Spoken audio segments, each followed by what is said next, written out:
அழகிய வடிவினன் இவன் யாரோ?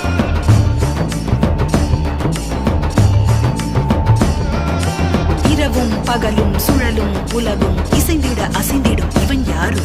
மழையும் வெயிலும் குளிரும் பனியும் இசைந்திட அசைந்திடும் இவன் யாரோ?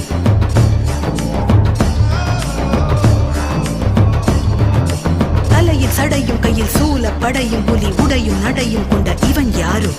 இடையில் விடையில் வந்து தடைகள் உடைய இன்ப மழையை திறந்து விட்ட இவன் யாரோ?